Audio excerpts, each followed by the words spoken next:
大家好，我是远熙。因为我离上一次出院也有差不多十多天了，我看一下那个病历出来了没有。一般情况下，医院都是10天之后才可以去打印病历。上一次不是说那个2次报销的事儿需要用，我今天过去打印一下。现在已经8点多了，现在赶紧出发。今天太阳挺好，就是风太大了，大风呼呼的。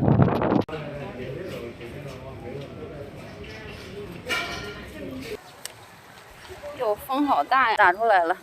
刚才肿瘤医院那2份打过了，现在到胸科医院打一下。到这里，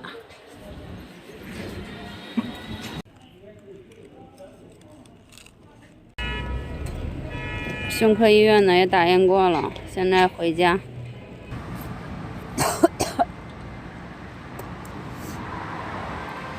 不知道为啥我原来不晕车的，现在不知道是不是因为刚才堵车堵得太严重了，走一下停一下，又加上我是倒着坐的，下车之后胃里面翻腾的难受，吐出来好了一点了。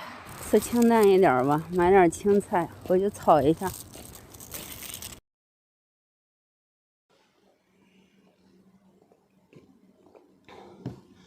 今天不知道是不是因为风太大了，出去跑完一圈回来，我就感觉嗓子有点痒，老是想咳嗽，呼吸的时候，从嗓子里面传出来一种蜂鸣音那种感觉，不知道是不是又吹感冒了。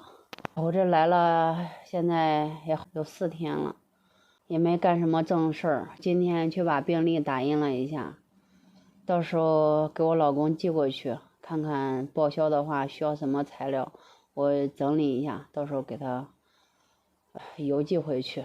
今天感觉好像有点不太舒服，一会儿早点睡，先不跟大家说了，拜拜。